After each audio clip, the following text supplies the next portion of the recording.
CTET की तैयारी करने वाले तमाम असातिज़ा को मेरे तरफ से सलाम। तो दोस्तों, आज के इस वीडियो में हम लोग जो है 30 ऐसे क्वेश्चंस को हल करेंगे जो PYQs रहेंगे, यानी 2021 से 2024 के दरमियान।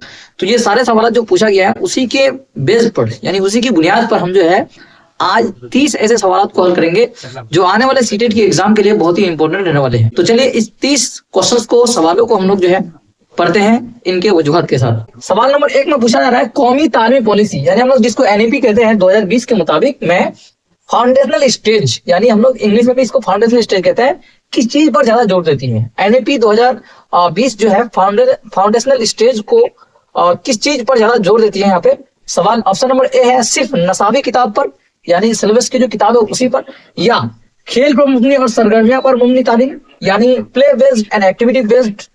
नेक्स्ट है ऑप्शन नंबर सी तहरीरी इम्तिहानात पर या होमवर्क पर।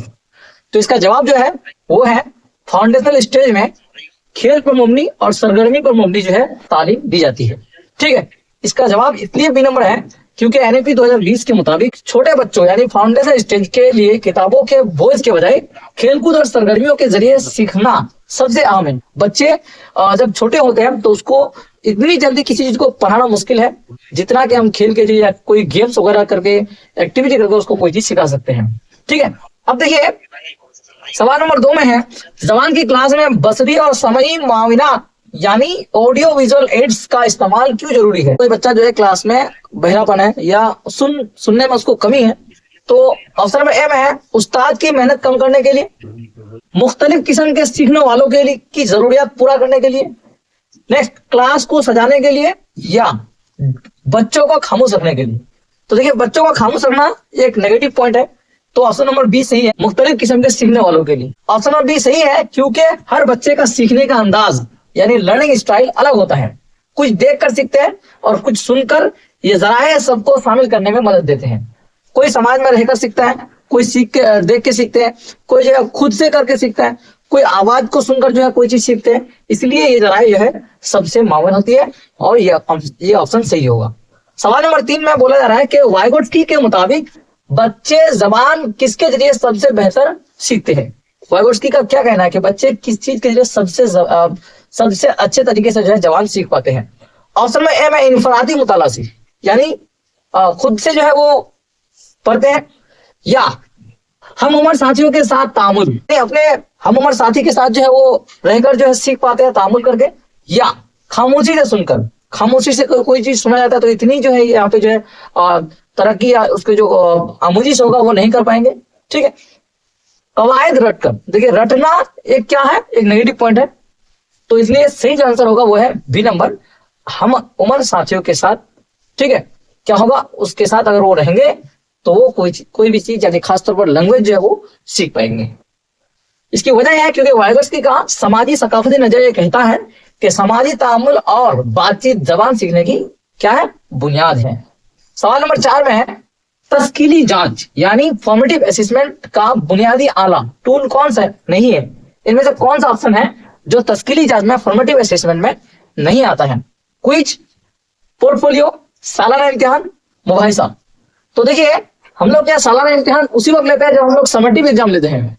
ठीक है, तो सालाना इम्तिहान में एनुअल एग्जाम भी होता है ये, इसलिए ऑप्शन नंबर सी होगा। क्यों? क्योंकि सालाना इम्तिहान जो है क्या है, समेटिव है, फॉर्मेटिव नहीं है। तो यहाँ पे वही पूछा गया कि फॉर्मेटिव असेसमेंट इनमें से क्या नहीं। तो फॉर्मेटिव असेसमेंट तो क्विज है, बिल्कुल ओरल के तौर पर हम लोग सवाल जवाब करते हैं। पोर्टफोलियो बच्चा का इसमें तहरीर वगैरह कोई भी चीज हम लोग जांच सकते हैं, और मोबाइल से डिस्कशन भी होता है अक्सर हम लोग क्लास में, चाहे फॉर्मेटिव तौर पर जो होता है। ठीक है, तो इसका सही आंसर होगा क्या, सी। वजह सालाना इम्तिहान साल के आखिर में होता है, इसलिए तकमीली जांच यानी हम लोग समेटिव असेसमेंट कह सकते हैं, इसको तस्कीली नहीं है। ठीक है, चलिए सवाल नंबर 5 में पूछा जा रहा है कि अगर एक बच्चा लिखते वक्त हरूफ को उल्टा लिखता है, जैसे बी को डी लिखता है, तो इसे कौन सा मसला हो सकता है। तो ऑप्शन नंबर ए में डिसलेक्सिया, इसके बाद क्या है डिसकैलकुलिया, डिसफेजिया, डिस्प्रैक्सिया। तो इसका जवाब होगा ऑप्शन नंबर ए डिसलेक्सिया। इसलिए होगा क्योंकि डिसलेक्सिया में बच्चे को हरूफ की पहचान और सिमत में दुश्वारी होती है, जिससे लिखने में भी उल्टापन आता है। ठीक है, बच्चे को हरूफ की पहचान नहीं होता, जिसकी वजह से वो बी को डी या फिर डब्ल्यू को एम लिखते हैं, एम को डब्ल्यू लिख सकते हैं। ठीक है, सवाल नंबर 6 में है कि जबान की क्लास में गलती हो यानी एरर्स को किस नजर से देखना चाहिए। कोई बच्चा जबान की क्लास में जो है गलती कर रहा है कुछ, तो उसको हम किस नजर से देख सकते हैं। ऑप्शन नंबर ए सीखने के अमल का एक फितरी हिस्सा और इशारिया यानी इंडिकेटर, इंडिकेट करता है कोई चीज को कि वो कोई चीज गलत कर रहा है। और सीखना क्या है, फितरी हिस्सा है ये। उस्ताद की नाकामी, क्या बच्चे अगर कोई क्लास में गलती करे तो इसमें उस्ताद की नाकामी है? नहीं, उस्ताद तो कोशिश करते हैं। बच्चे की लापरवाही, देखिए बच्चे लापरवाही से ये काम तो नहीं करेंगे। सीखने में रुकावट, क्योंकि बच्चे को अक्सर क्लास में डर रहता है कि अगर मैं गलत कुछ करूं तो उस्ताद कहीं मुझे पकड़ के मारे ना, डांटे ना, या सबके सामने बेइज्जती ना कर दे। ठीक है, सीखने में रुकावट, गलती सीखने का एक हिस्सा है, तो हम लोग ऑप्शन नंबर ए सही चुनेंगे। क्यों? क्योंकि सीखने का अमल का एक फितरी हिस्सा है क्या, एरर्स या गलती। सही है, क्यों? क्योंकि गलतियां बताती है कि बच्चा सीख रहा है और इसकी सोच कैसे काम कर रही है, ये लर्निंग प्रोसेस का हिस्सा है। क्या? गलती करना। ठीक है, एरर्स। सवाल नंबर 7 में पूछा जा रहा है कि निसाब यानी करिकुलम और दरसी किताब यानी टेक्स्ट बुक में क्या फर्क है? करिकुलम और टेक्स्ट बुक दोनों में क्या फर्क है? दोनों एक ही चीज है। निसाब अगर एक ही चीज होता तो नाम क्यों पड़ता फिर? निसाब किताब का हिस्सा है, निसाब जो है किताब का हिस्सा है। दरसी किताब निसाब का सिर्फ एक जरिया है, टूल है, या दरसी किताब निसाब से ज्यादा अहम है? तो यहाँ पे जो सही आंसर होगा वो होगा ऑप्शन नंबर सी। दरसी किताब जो है निसाब का सिर्फ एक क्या है, एक जरिया है। इसलिए है क्योंकि निसाब एक वसी खाका है, जबकि किताब इसे पढ़ाने का सिर्फ एक क्या है, जरिया है। ठीक है, समझ गए। सवाल नंबर 8 में पूछा जा रहा है कि एक उस्ताद बच्चों से कहता है कि अपने बारे में 5 जुमले लिखो। ये किस किस्म का सवाल है? यानी एक बच्चा को एक उस्ताद जो है अपने बारे में 5 लाइन यानी जुमले, सेंटेंसेस लिखने बोलते हैं। तो ये किस तरह के जो है सवाल है? बंद सरे वाला सवाल, या खुले सरे वाले सवाल, या मारूजी सवाल, या मुश्किल सवाल। देखिए 5 जुमला लिखना है, क्या अपने बारे में लिखना है, तो इसका सही आंसर जो होगा वो होगा बी। क्यों? क्योंकि खुले सरे वाले सवाल होगा, यानी अपने बारे में कुछ भी सवाल लिख सकते हैं। ठीक है, इसमें कोई जो है इसको क्या है, क्लोज इंडेड नहीं होगा, ये ओपन इंडेड होगा। ठीक है, इसलिए होगा क्योंकि इसमें हर बच्चे का जवाब मुख्तलिफ और तख्लीकी करेगा। किसी का जवाब गलत या सही नहीं होगा बल्कि जाती होगा, इसलिए ये क्या होगा, ओपन इंडेड होगा। ठीक, नेक्स्ट क्वेश्चन। सवाल नंबर 9 में पूछा जा रहा है कि ये साल आसानी फॉर्मूले यानी 3 लैंग्वेज फॉर्मूला का मकसद क्या है? क्यों 3 लैंग्वेज फॉर्मूला को ये जो है इस निसाब में शामिल किया गया है? स्कूलों की किताब में, स्कूलों में जो है ये बताया जा रहा है कि 3 लैंग्वेज फॉर्मूला लागू होनी चाहिए। ऑप्शन में है सिर्फ अंग्रेजी को फरोग देना। देखो सिर्फ अगर अंग्रेजी को फरोग देना होता तो सिर्फ अंग्रेजी को ही फरोग देते, 3 लैंग्वेज को क्यों लेके आते? कसीर लसानियत यानी मल्टीलिंगुअलिज्म और कौमी हम आहंगी को फरोग देना, या फिर हिंदी को खत्म करना, बच्चों पर बोझ उठाना। देखो सरकार या हुकूमत या जो भी ये फॉर्मूला तैयार करते हैं, इसको हिंदी से कोई दुश्मनी तो नहीं है, तो बात यहाँ पे सी नंबर तो नहीं होगा। क्यों? क्योंकि हिंदी को खत्म करने की बात कोई ऐसा आपसी दुश्मनी तो नहीं है इसके साथ। तो इसका सही आंसर जो होगा वो होगा ऑप्शन नंबर बी, कसीर लसानियत यानी मल्टीलिंगुअलिज्म और कौमी हम आहंगी को फरोग देना। देखो हम आहंगी एक पॉजिटिव वर्ड है, अगर हम लोग इस कोई भी ऑप्शन में ये चीज देखते हैं तो थोड़ा बहुत नजरसानी उसमें जरूर हमें करनी चाहिए। तो साल आसानी 3 लैंग्वेज को अगर हम लागू करते हैं तो इसका सही आंसर होगा कसीर लसानियत को फरोग देना। ठीक है, इसका मकसद है कि बच्चे अपने मादरी जबान के साथ साथ हिंदी, अंग्रेजी और दीगर हिंदुस्तानी जबानें सीखें। ठीक है, सबसे पहले मादरी जबान, उसके बाद हिंदी या अंग्रेजी और दीगर हिंदुस्तानी जबान आप सीख पाए। सवाल नंबर 10 में पूछा जा रहा है कि कवायद यानी ग्रामर सिखाने का इस्तेखाजी तरीका डिडक्टिव मेथड क्या है? देखिए इंडक्टिव मेथड मतलब हम समझाते हैं एग्जाम्पल टू रूल, तो डिडक्टिव में क्या होगा, रूल टू एग्जाम्पल। पहले मिसालें देना फिर असूल बताना, रूल टू एग्जाम्पल यानी पहले आप क्या बताएंगे, असूल, इसके बाद एग्जाम्पल। पहले असूल कायदा बताना फिर मिसाल देना, खेल खेल में सिखाना या बगैर कवायद के सिखाना। तो देखिए डिडक्टिव मेथड में जो होगा पहले असूल होगा, रूल होगा, इसके बाद क्या होगा, एग्जाम्पल होगा। यानी ऑप्शन नंबर बी सही है, पहले असूल फिर मिसाल देना। इसलिए सही है क्योंकि इस्तेखाजी तरीके में पहले तारीफ रटाई जाती है, ठीक है, और फिर मिसाल दी जाती है जो कि रवायती तरीका है। ये डिडक्टिव मेथड का तरीका है। सवाल नंबर 11 में पूछा जा रहा है कि बच्चों में तख्लीकी इज़हार यानी क्रिएटिव एक्सप्रेशन को कैसे बेहतर बनाया जा सकता है? इमला लिखवाकर हम लोग तख्लीकी इज़हार को फरोग देंगे, यानी उसके अंदर खुद वो अपने अंदर तख्लीक पैदा करेंगे। इमला लिखवाकर या नकल करवाकर, देखिए नकल करवाकर तो नहीं होगा, कहानी मुकम्मल करवाकर या तस्वीर देखकर कहानी लिखवाकर। नेक्स्ट है सबक याद करवाकर। देखिए यहाँ पे जो इमला लिखवाकर हम इमला लिखाते हैं उसमें बच्चे गलत भी कर सकते हैं, सही भी कर सकते हैं, तो ऑप्शन नंबर सी यहाँ पे बहुत बेस्ट ऑप्शन होगा। कहानी मुकम्मल करवाकर, कोई कहानी अधूरी हम लोग छोड़ दिया उसको बच्चों को, या तस्वीर दिखाएंगे कि ये देखो ये आम का एक तस्वीर दिखाएंगे और बच्चों को बोलेंगे इसका नाम लिखो, तो क्या होगा, इसमें बच्चों के अंदर तख्लीकी इजहार पैदा होगी, क्रिएटिव एक्सप्रेशन पैदा होगा। ऑप्शन नंबर सी यहाँ पे बेस्ट आंसर है। क्यों? क्योंकि जब बच्चा खुद से सोचकर कहानी का इस्तेमाल लिखता है या तस्वीर पर तबसरा करता है तो उसकी तख्लीकी सलाहियत क्या होती है? बढ़ती है। सवाल नंबर 12 में पूछा जा रहा है कि जबान की महारतों में पैदावारी महारतें यानी प्रोडक्टिव स्किल कौन सी है? देखिए प्रोडक्ट मतलब क्या? बनाना, ठीक है, कोई चीज को पैदा करना, पैदावारी महारत है, ठीक है, वो क्या है? दो पैदावारी महारतें हैं, सुनना और पढ़ना। देखिए सुन रहे हैं आप तो इसमें आपकी कोई कुवत नहीं लग रहा है, सिर्फ आप सुनने का काम करते हैं, कोई अंदर से आपको तख्लीक नहीं होता है। बोलना और लिखना, जी आप बोलते हैं तो अपने अंदर से निकालते हैं और लिखते हैं तो अपने अंदर से लिखते हैं, तो ये तो सही लग रहा है जी। सुनना और पढ़ना, फिर सुनने में आ गया पढ़ना और लिखना। ऑप्शन नंबर डी में पढ़ना और लिखना, तो बेस्ट ऑप्शन यहाँ पे क्या होगा? ऑप्शन नंबर बी, क्या? बोलना और लिखना। वजह यह है क्योंकि बोलने और लिखने में हम अल्फाज और ख्यालात पैदा करते हैं, इसलिए ये प्रोडक्टिव स्किल है। 13वां सवाल में तशखीसी जांच यानी डायग्नोस्टिक टेस्ट के बाद अगला कदम क्या होना चाहिए? यानी किसी बच्चे में हम डायग्नोस्टिक टेस्ट किया, अब हमें क्या करना चाहिए? रिजल्ट कार्ड देना, यानी उसको रिजल्ट देंगे। असलाही तदरीस यानी रेमेडियल टीचिंग करेंगे, जो कमी है उसको दूर करेंगे। ये ऑप्शन तो सही लग रहा है भाई। अगली क्लास में आप प्रमोट करेंगे, अगली क्लास में प्रमोट कर देंगे, वालिदैन से शिकायत करेंगे। तशखीसी जांच के बाद हमें बच्चों के अंदर जो कमी है उसको दूर करने की कोशिश करनी चाहिए, ठीक है, क्योंकि तशखीस यानी डायग्नोसिस का मकसद खामियों का पता लगाना है और अगला कदम उन खामियों को असलाही तदरीस के जरिए दूर करना है, ठीक है। सवाल नंबर 14 में है कि क्लास में प्रिंट से भरपूर माहौल, प्रिंट रिच एनवायरनमेंट का क्या मतलब है? तो ऑप्शन नंबर ए में है क्लास में बहुत सारी महंगी मशीनें हो, दीवारों पर चार्ट्स, पोस्टर और लेबल लगे हो, सिर्फ किताबें हो, क्लास में प्रिंटर रखा हो। देखिए प्रिंट से भरपूर माहौल का मतलब ये हरगिज नहीं होगा कि क्लास में प्रिंटर रखा हो। अक्सर दीवारों में स्कूलों के क्लास में जो है चार्ट्स वगैरह बच्चों को देखने के लिए लगाया जाता है ताकि बच्चा उससे सीख पाए। जैसे ए फॉर एप्पल होता है, बी फॉर बॉल होता है, तो बॉल का तस्वीर वहाँ पे जो है पिक्चर के तौर पर चार्ट्स में लगाया जाता है। तो यहाँ पे ऑप्शन बी से होगा, दीवारों पर चार्ट्स, पोस्टर और लेबल लगे हो, ठीक है। इससे बच्चे बहुत सारी चीज सीख पाते हैं। इसकी वजह यह है क्योंकि ऐसा माहौल जहां बच्चों को चारों तरफ अल्फाज, तस्वीरें और तहरीर नजर आए, जबान सीखने में मदद देता है, ठीक है। चलिए नेक्स्ट क्वेश्चन है कि सवाल नंबर 15 है, जबान का उस्ताद बच्चों को स्कैनिंग सिखा रहा है। देखिए स्कैनिंग के बारे में पिछले वीडियो में बताया था आप लोगों को कि स्कैनिंग सिखा रहा है, वो कौन सी सरगर्मी कराएगा? स्कैनिंग अगर सिखाए तो कौन सी वो सरगर्मी कराएगा? कहानी का मरकजी ख्याल बताना, नज्म को तरन्नुम से पढ़ना, या अखबार में क्रिकेट मैच का स्कोर तलाश करना, या अल्फाज के मानी याद करना।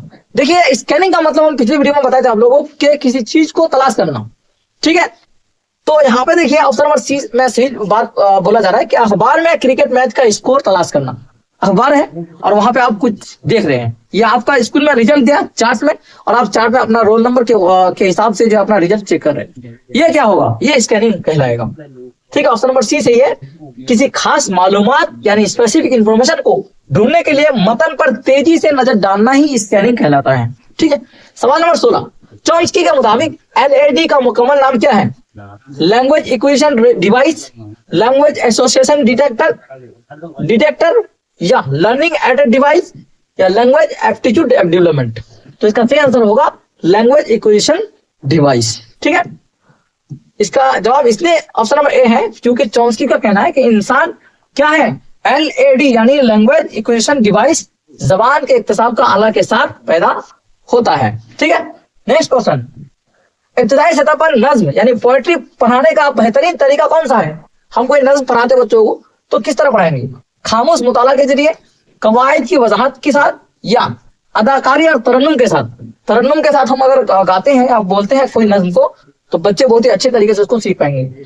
अल्फाज के माने लिखवाना, देखिए मानी लिखवाना सही नहीं बात है, ठीक है। तरन्नुम के साथ अगर हम गाए तो इस बात पर बच्चे भी जो है ध्यान से सुनते हैं और बच्चे भी तरन्नुम के माहौल पे आ जाते हैं और हम इसको सी नंबर ऑप्शन को सही करार दे सकते हैं।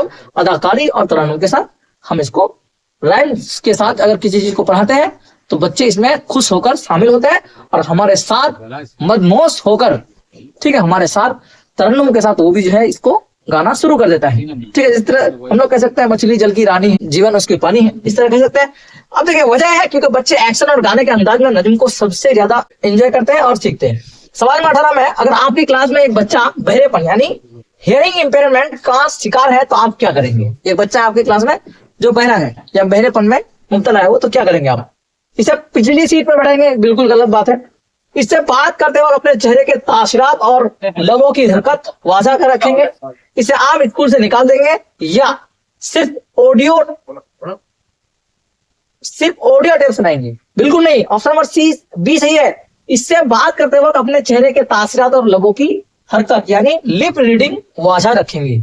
ठीक है, ये ऑप्शन जो है बेस्ट ऑप्शन है, क्योंकि ऐसे बच्चे होठों की हरकत देखकर बात समझते हैं, इसलिए उनके सामने होकर बात करना जरूरी है।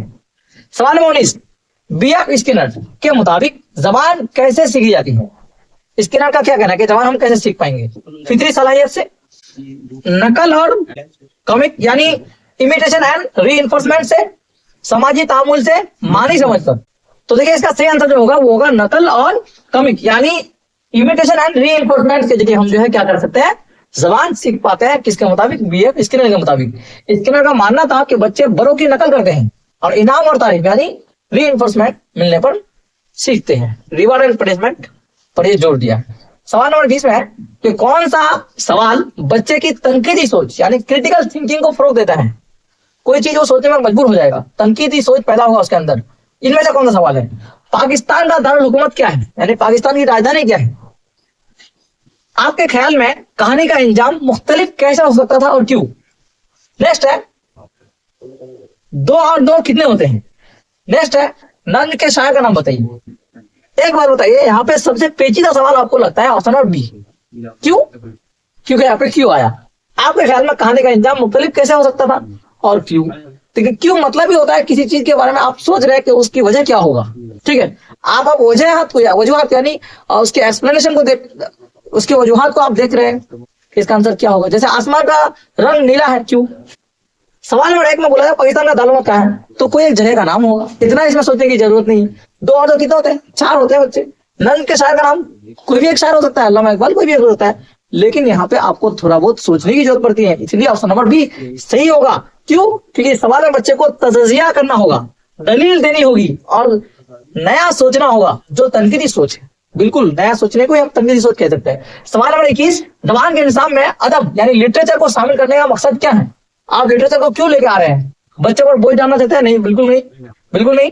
सकाफती और समाजी शऊर पैदा करना, ये हो सकता है। सिर्फ मुश्किल अल्फाज सिखाना, देखिए सिर्फ तो आएगा ही नहीं। और इम्तिहान लेना भी जरूरी नहीं इतना, जितना हम समाजी शऊर पैदा करें और सकाफती शऊर पैदा करें बच्चे के अंदर। ऑप्शन भी सही है। कहानी और नज़्में बच्चों को दूसरे लोगों, तहजीबों और समाजी इक़दार से मुतारफ कराती है।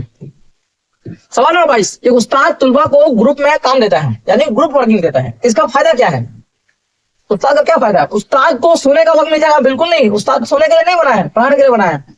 बच्चे एक दूसरे से सीखते हैं और तावन, ये हो सकता है पॉजिटिव पॉइंट है। बच्चे कोलैबोरेशन के जरिए सीखते हैं, ठीक है, और जज्बा पैदा होता है इन लोगों के अंदर, बिल्कुल सही है। होशियार बच्चे कमजोरों का काम कर देते हैं, नहीं ऐसा नहीं होना चाहिए। क्लास में शोर होता है, क्लास में शोर होता है, देखिए नॉइसिंग के लिए हम तो ऐसा नहीं करेंगे, तो ऑप्शन नंबर बी सही है। बच्चे एक दूसरे से सीखते हैं और तावन हासिल करते हैं, कोलैबोरेशन होता है, ठीक है। कोलैबोरेशन एक पॉजिटिव वर्ड है, समझ लीजिए। वजह है क्योंकि ग्रुप वर्क हम जूनियर से सीखने यानी पेयर लर्निंग और समाजी महारतों को फरोग देना है।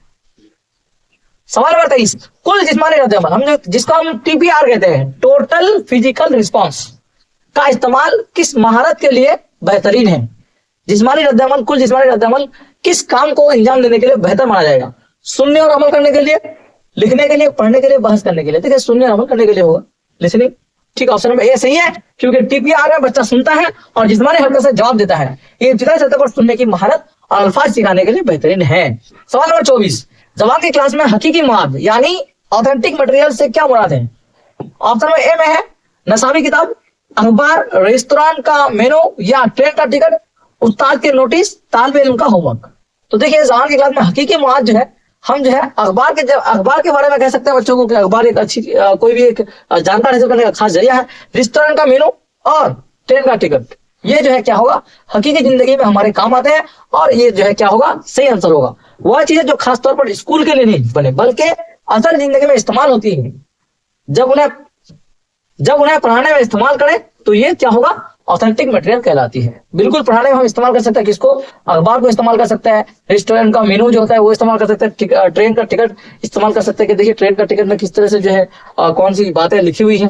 ये हम जो है क्या कहेंगे, ऑथेंटिक मटेरियल कहेंगे ऐसी चीजों को। सवाल नंबर 25, प्याजे के मुताबिक बच्चे जवान कैसे सीखते हैं, यानी कैसे वो बच्चे जो है लर्निंग करता है किसको, लैंग्वेज को। पहले जबान आती है फिर सोच, पहले सोच आती है फिर जबान। देखिए थॉट तो पहले आएगी, सिर्फ समाज है। देखिए सिर्फ तो एक नेगेटिव वर्ड है, रटने से, रटना भी जो है सही नहीं लग रहा है, तो यहाँ पे सही होगा ऑप्शन नंबर बी, पहले सोच आती है फिर जबान। इसलिए से है क्योंकि प्याजे का मानना है कि जबान जहनी नशोनुमा के नतीजे में आती है, यानी इसका डेवलपमेंट होता है, बच्चे पहले दुनिया को समझता है, सोचता है, फिर इसे अल्फाज देता है। बिल्कुल, कोई भी चीज सीखता है पहले, इसके बाद जो उसको अल्फाज बनाता है। सवाल नंबर 26, कौन सा तरीका तदरीस यानी बच्चा मरकूज यानी चाइल्ड सेंटर्ड है, इनमें से कौन सा तदरीस है जो बच्चे पर मुनहसर है, बच्चे पर मरकज बनकर जो है बना बैठा है। सवाल नंबर ऑप्शन नंबर ए में है लेक्चर का तरीका, प्रोजेक्ट का तरीका, ग्रामर ट्रांसलेशन मेथड या डिक्टेशन। ऑप्शन नंबर बी सही होगा, प्रोजेक्ट का तरीका, क्योंकि प्रोजेक्ट हम बच्चे पर मुनहसर करते हैं, बच्चे को बनाने देते हैं, और बच्चे जो है प्रोजेक्ट मेथड अलग अलग तरीके से बना के उस्ताद को दिखाते हैं। प्रोजेक्ट में बच्चे खुद तहकीक करते हैं और काम करते हैं, इसलिए क्या होगा, चाइल्ड सेंटर्ड होगा। ठीक है, नेक्स्ट सवाल 27 नंबर सवाल में बोला जा रहा है कि जबान के फंक्शनल मॉडल का क्या मतलब है। कवायद को सही लिखना, जबान को मुआसिलात यानी कम्युनिकेशन और समाजी मकासद के लिए इस्तेमाल करना, अल्फाज याद करना, शायरी करना। देखिए फंक्शनल मॉडल में जो है जबान को मुआसिला और समाजी मकासद के लिए इस्तेमाल किया जाता है। समझ गए, ऑप्शन बी सही होगा। क्यों, क्योंकि फंक्शनल मॉडल देखता है कि हम जबान से क्या काम लेते हैं, जैसे दरखास्त करना, माफी मांगना, मालूमात देना, ये हम फंक्शनल मॉडल कह सकते हैं। सवाल नंबर 28, जब एक बच्चा अपनी मादी जबान के कवायद को दूसरी जबान यानी टारगेट लैंग्वेज पर लागू करता है तो इसे क्या कहते हैं। मादी जबान के कवायद को दूसरी जबान पर लादता है वो, तो इसको क्या कहेंगे, कोड स्विचिंग, जबान की मुंतकली, लैंग्वेज ट्रांसफर, डिसलेक्सिया या मल्टीलिंगुअलिज्म। तो इसका सही आंसर होगा ऑप्शन नंबर बी, जबान की मुंतकली, क्योंकि वो अपनी मादी जबान से कवायद को किसी दूसरी जबान में लागू करता है। ठीक है, इसलिए होगा क्योंकि एक जबान के असरात का दूसरी जबान पर पढ़ना लैंग्वेज ट्रांसफर कहलाता है। ठीक है, सवाल नंबर 29, खुलासा निगार यानी समराइजिंग हम करते हैं जो किसी चीज का किस महारत को जांचने के लिए बेहतरीन है, समराइज करने का। ऑप्शन नंबर ए में है तफहीम यानी हम लोग कह सकते हैं कंप्रीहेंशन, खुशखती, अल्फाज का इमला या ग्रामर। तो इसका सही आंसर होगा ऑप्शन नंबर ए तफहीम।